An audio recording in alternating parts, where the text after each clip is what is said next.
I want to make 5 points, and they are as follows.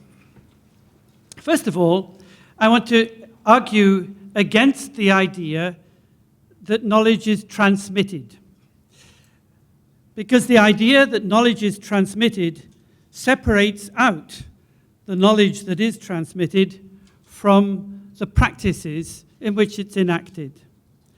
And I don't think that's an appropriate way to describe how people come to know what they do. That's the first point.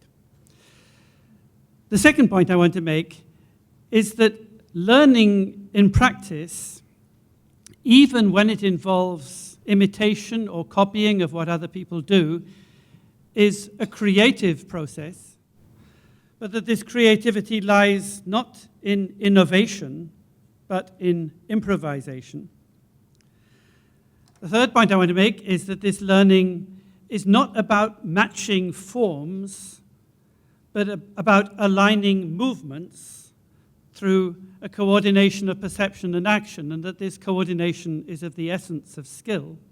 The fourth point is that skilled practice is, if you will, a movement along a way of life, thinking of a way of life as a path to be followed rather than a corpus of rules and principles transmitted from ancestors.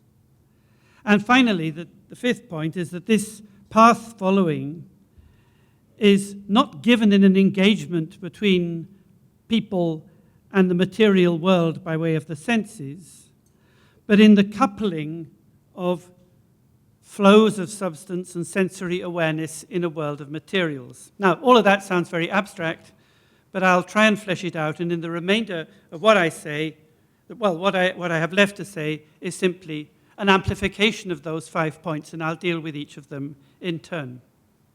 So the first problem is the question of transmission. In a loose sense, there's nothing wrong with the idea of saying that knowledge is transmitted from one generation to the next, that it's passed on. But especially, well, in some disciplines, and most particularly, I think, in some areas of psychology, this metaphor of transmission is interpreted much more literally, as though people acted out in their lives instructions or representations that had first been copied into their heads.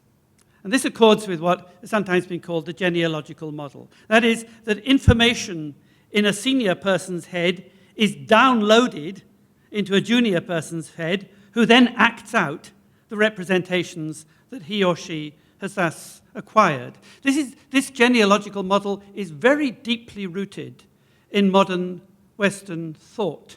In biology, for example, it gives us the distinction, this is rather technical, but it gives us the distinction between the genotype and the phenotype. It is supposed that in the reproduction of organisms, a program, is established initially, and then the growth, the development of the organism is simply a writing out of that program.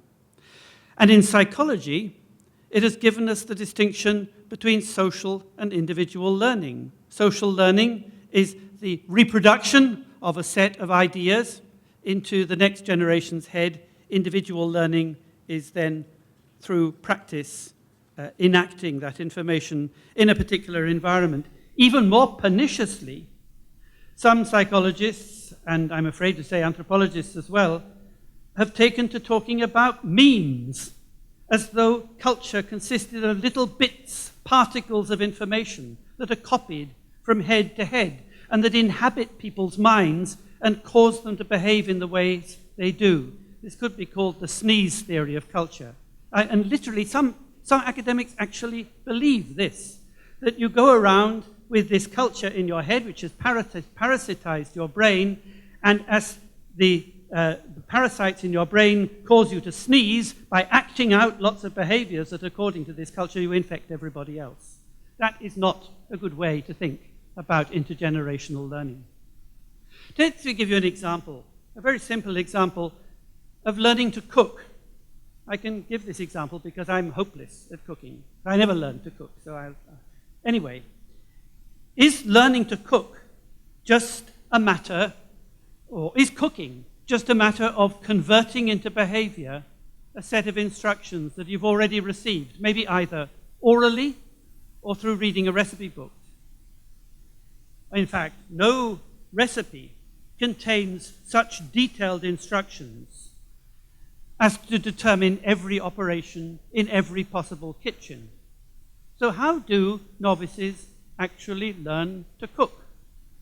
They do so by working alongside skilled practitioners in the kitchen. So when the recipe says, melt the butter in a small pan and stir in the flour, I can do so, I actually can do so, because it speaks to my experience of melting and stirring and of handling substances like flour and butter and finding ingredients and utensils from the various corners of my kitchen. So the point is that the verbal commands of the recipe draw their meaning not from their attachment to mental representations inside my head, they draw their meaning from their positioning within the familiar context of activity in the home. They are like signposts in a landscape that provide directions for practitioners to find their way through a field of related practices. And each command in the recipe is located at a point where the author of the recipe, looking back over long experience of preparing the dish in question, the point at which they thought it was a critical juncture. You watch that pan, and that moment when it starts to boil, that's the moment to take it off the heat. And that's critical. If you miss that, it all goes wrong. So between these points, the cook is expected to be able to find his or her way around attentively and responsively, but without further recourse to explicit rules of procedure. That is, they're expected to find their way around skillfully. And I hope as you're listening, you're realizing that I'm actually talking about something like hunting or fishing or any other practical land-based activity of that kind. So information in a recipe book is not really knowledge, but opens up a way to knowledge thanks to its location within a field of practices partially familiar from prior experience. So it's only when it is placed in a context of skills gained through prior experience, only then does information specify a route that is comprehensible and that can be practically followed. And only a route so specified can lead to knowledge. Therefore, I conclude, all knowledge is founded on skill and not the other way around. Our conventional academic and educational institutions assume that you first need the knowledge and then you apply it in practice and you become skillful. It's the other way around.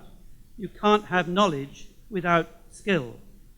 And this knowledge hasn't been transmitted to me, it has rather grown in me as I followed the paths of my predecessors and under their direction. So recipes in this sense are like stories. They have a narrative structure. First do this, then that. Observe as you do this and that, how the consistency of your ingredients changes, and so on.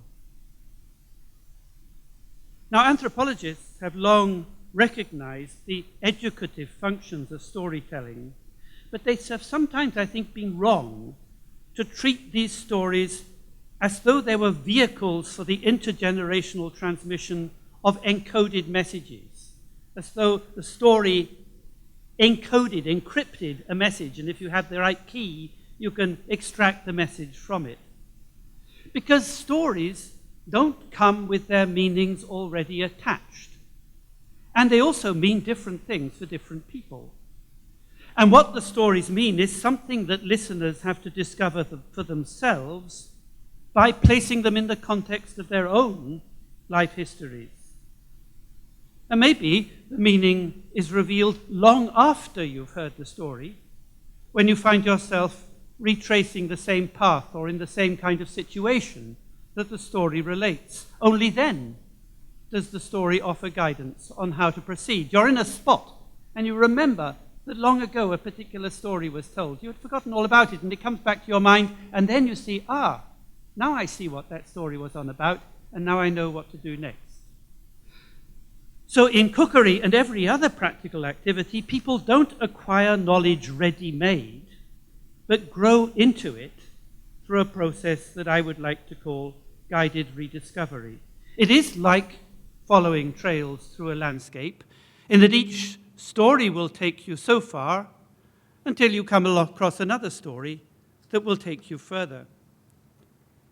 And this trail following is what I've been calling wayfaring. And I want to argue that it is through wayfaring and not through transmission that knowledge is carried on. And this wayfaring is literally a way of life.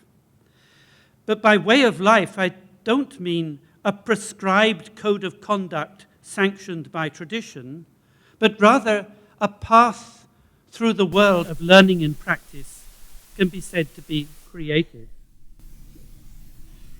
Because there is a tendency in our mainstream society to locate the sources of creativity in images and objects rather than in actual performances, in commodities, in new things. And this leads to a kind of backwards reading of creativity, the creativity of action, where creativity is judged by the novelty of outcomes compared with what went before, and traced to unprecedented ideas in the minds of individual agents. So many people simply assume that creativity and innovation mean just about the same thing. And they think you've only got creativity when there's something new, different, unlike anything that's been before, and they trace that novelty back to an idea that some great creative genius is supposed to have had. That's the backwards reading. And this kind of creativity is then typically opposed to imitation, which is thought of as simply running off replicas from an established design, as though creative innovations came through a mutation or recombination of existing elements. But that leaves out the creativity of the process by which any design is practically enacted. And to recover this, we have to read creativity forwards. We have to think of creativity in terms of the movements that give rise to things, rather than backwards in terms of their outcomes. We have to break the link between creativity and innovation that underlies the commodity thought of mainstream discourse. And reading creativity forwards means that we have to put the emphasis not on innovation, not on whether something is new or not. That's irrelevant. We have to put the emphasis on improvisation. To improvise is to follow the ways of the world as they unfold, rather than to recover a chain of connections from an end point to a starting point on a route already traveled. The aim is not to reach a terminus, but to keep on going. Well, that might still mean traveling the same ground over and over again.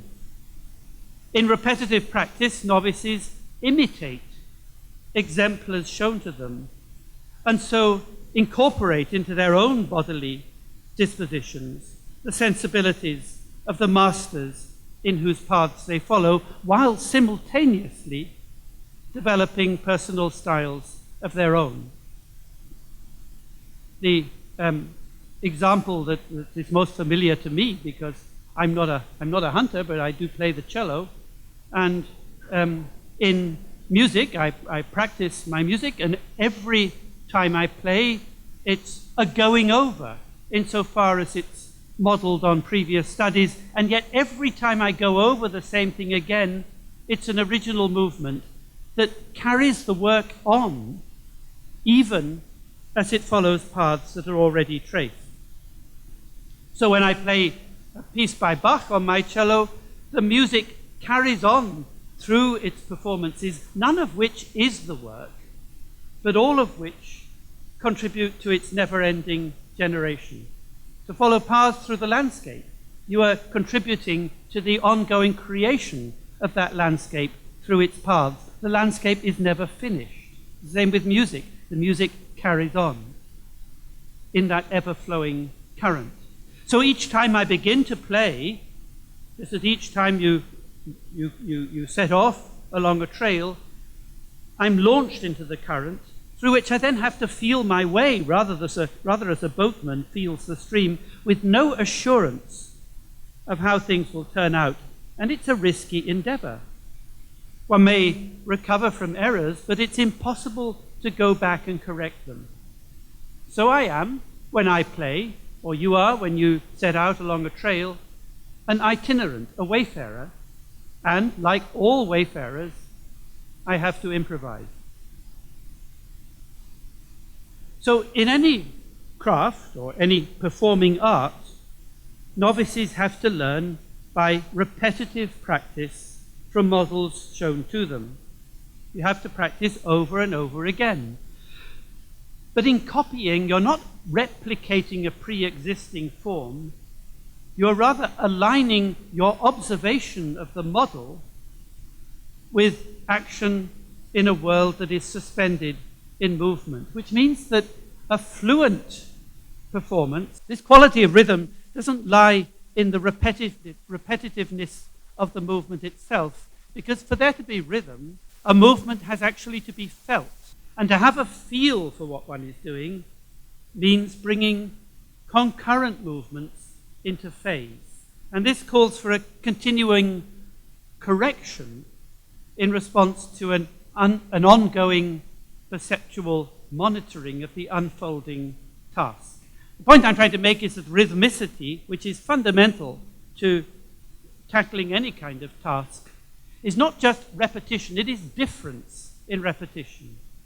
And our feeling for things lies in the ability to coordinate movement and perception. And that coordination of movement and perception is of the essence of skilled practice, and skill, as I argued a moment ago, is fundamental to knowledge and not the other way round.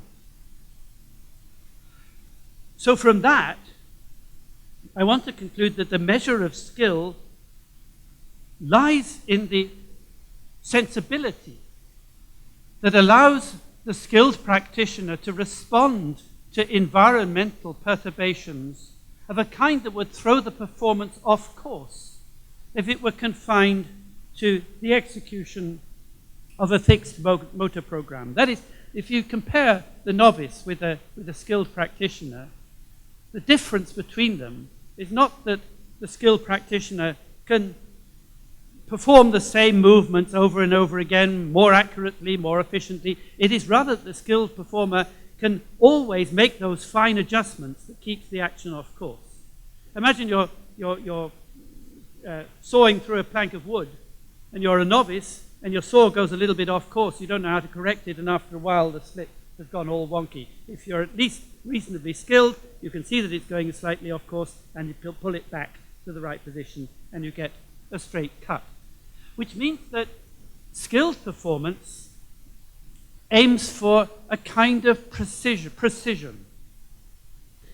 And that precision, it should not be confused with the accuracy of pre-planned and measured execution. There's a difference here between precision and accuracy that I think is really quite important. So the novice who sticks rigidly to the rules is inclined to go astray.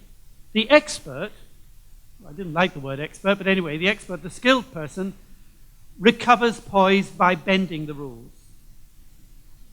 So living bodies, that is you and I, were alive, are never made, they're never finished, but are always in the making, and their specific expertise is not something that is added on in the form of some kind of motor schema to a body already primed with capacities to receive it, but is itself, the body at any moment in its development, is the developmental outcome of a kind of, this is a technical term, kinetic self-exploration. That is an exploration in movement in which novices, although guided by others, have to find their own ways.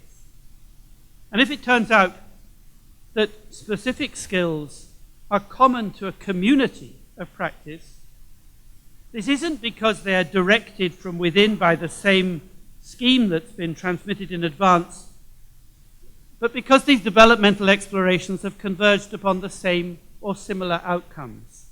This is rather important, that in any community of practice, the same people are developing shared skills, but they're developing shared skills because in a way they've all hit on the same solution. There's something, even on most general level, why is it that most, not all, but the great, huge majority of babies end up walking? It's not because they've got walking kind of pre-programmed into them and then they just kind of develop and it usually emerges. It's because babies desperately want to find their way, they want to move about. And their bodies are growing in a certain kind of way. And not surprisingly, as the body grows and as the baby struggles to find ways of getting along, getting around, nearly all, hit on the same solution. Namely, 2 legs is the way to do it. So that it's not because they've been programmed in advance with walking, but because walking is a developmental outcome onto which they all nearly all eventually converge. So I want to argue that repetitive practice in the performance of a task actually leads to a heightened kind of self-awareness. And at first that result seems kind of counterintuitive. I mean, you might think that a regime of daily practice, you practice the same thing day in, day out, wouldn't that have the effect of habituating movement, of dulling the senses, of sending conscious awareness into retreat, as though this, as many theorists say, this kind of knowledge that we have, they call it tacit knowledge. Oh, that's the knowledge of the skilled practitioner, it's tacit. It's somewhere deep down in the unconscious. It's kind of there, but not really aware of it. Well, the answer to the puzzle, I think, is that the aim of a training regime is not primarily ergonomic. It isn't about creating bodies that are more energetic and efficient in their movements. It is about an education of perception. Training is about copying, that is, it's about aligning one's own ongoing movements with those of one's surroundings. So, if you're improvising a path through a field of practices, rather than simply mechanically executing the rules and representations of a transmitted culture, then as a skilled practitioner, you're not imposing pre-existing forms on inert matter, but intervening in a whole field of forces and currents of materials in which forms are generated. And it's in this sense that practitioners, I think, are wayfarers or itinerants. Their skill lies in their ability to find the grain of the world's becoming and to follow it while bending it to their own evolving purpose. And their works are then consubstantial with the trajectories of their own lives. It's in the very forward movement of improvisation, then, rather than in any retrospective attribution of form to innovative designs, it's in that forward movement that the creativity of their practice is to be found. Now, following, if you're following things, if you're aligning your movements with the trajectories of things that are going along in the world, suppose you're hunting an animal, for example, or tracking, you're following it along, obviously it calls for observation. But this observation is not the distanced or disinterested contemplation of a world of objects, and nor does it result in the formation of mental images or representations. To observe is not to see what is out there, it is to watch what is going on. Its aim is not to represent the observed, but to participate with it in the same movement.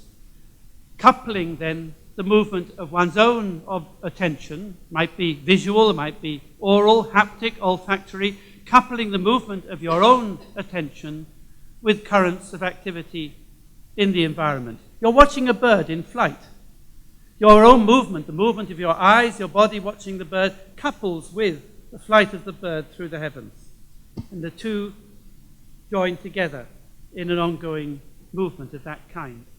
So observation is about entering into a world that is continually coming into being, a world in formation in which things don't appear as discrete, bounded objects, but as confluences of materials that have momentarily melded into recognizable forms. So I think we need to shift our focus from thinking about ready-made objects to thinking about the processes of their generation and their dissolution. And that means that we should attend not to the materiality of things, but as I would put it, to materials becoming things. Whereas objects exist, everything is a kind of going on, or better, a place where many goings on get tangled up together. And I would argue that to engage with things, you have to join with them in the processes of their formation. And I hope, and it's all terribly abstract, all this, but I hope as you're listening, you can kind of see that what I'm actually talking about is how to live your life on the land. I mean, it's all in there, if you can figure it out. And I'm going to give you another example that doesn't come from the land either, and that is a study of Chinese calligraphy by the anthropologist Yuping Yen. And she argues that you can't observe a work of calligraphy, let alone understand what it means, simply by staring at it. You have to enter into it and join with the calligrapher in his or her inky traces. The anthropologist and craftsperson Stephanie Bunn has said much the same about understanding pattern, for example, in knotwork, or knitting, or basketry. She says, we may see the pattern in our mind's eye, but we do it, we know it, we embrace it through the movement of our bodies. And it's the same with patterning in music.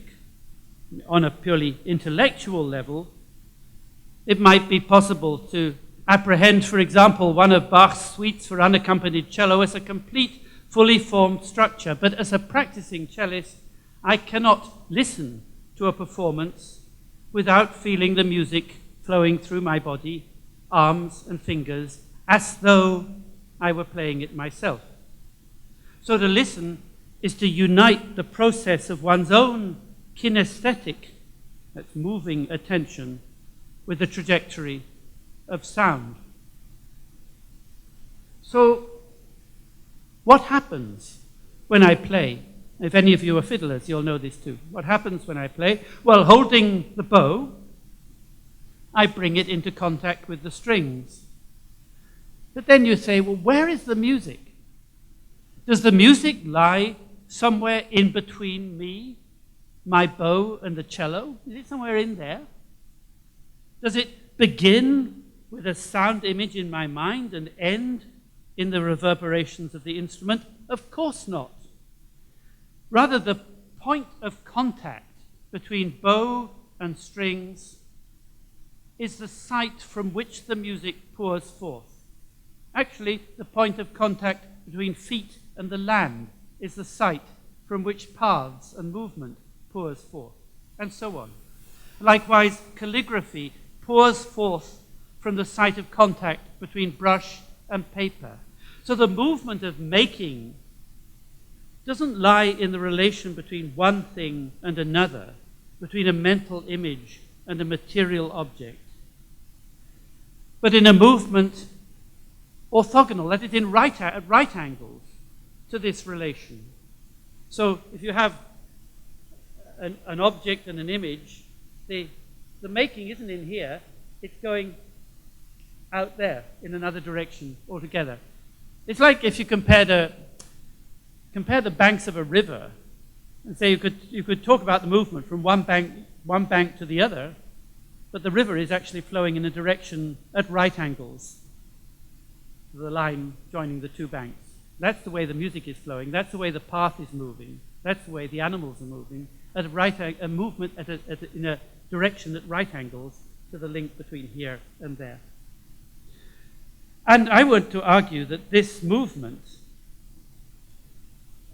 which is on the one hand a movement of our own sensory awareness, on the other a movement of the flow of materials, that this is the movement of life itself. And it's the creativity of this movement that I have tried in this brief lecture to recover. Again, I do apologize for the abstraction of it all, but there's somehow some really important things about what we mean by knowledge, about what we mean by tradition, about what we mean by learning, about skill, about the relationship between skill and knowledge, and we have to unpack these relations if we're going to get the question of traditional knowledge right. And that's why I've presented you with all of this. So thank you very much.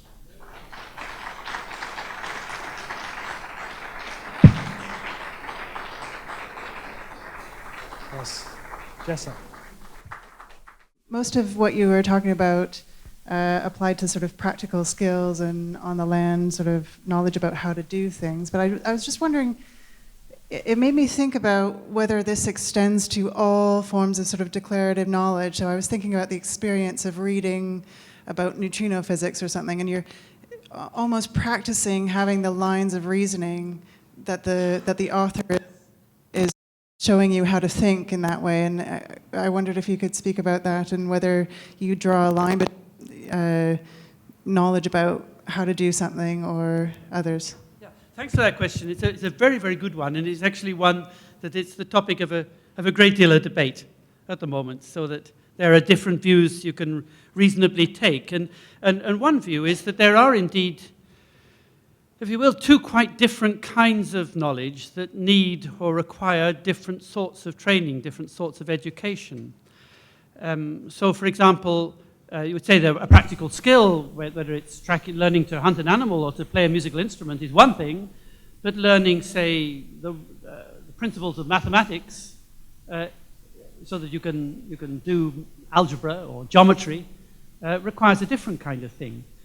I tend to take the view that actually they are all rather the same, and I benefited very much last year from being able to talk with a mathematics educator who was spending his sabbatical with us in Aberdeen, Ricardo Nemirovsky, and he was very passionate about how mathematics in schools was being taught in completely the wrong way, as though there were all the answers were ready and it was just a matter of the students grasping the correct procedures.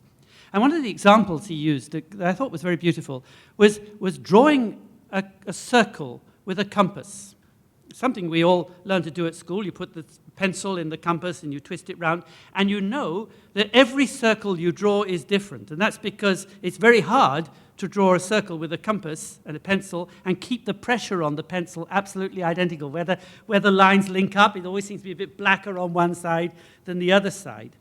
And his point was that actually mathematics is a very open-ended kind of knowing, and that we get to understand the circularity of a circle by those exercises of trying to draw it with a compass. And the fact that no circle is ever the same means that that knowledge is a living knowledge, in just the same way as I was talking about music, where every performance is a copy, but at the same time an original.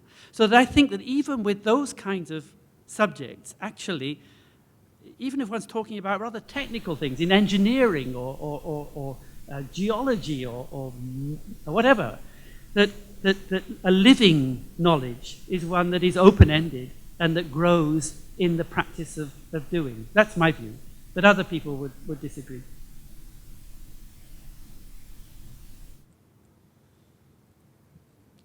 Okay, Masi Cho, thank you very much.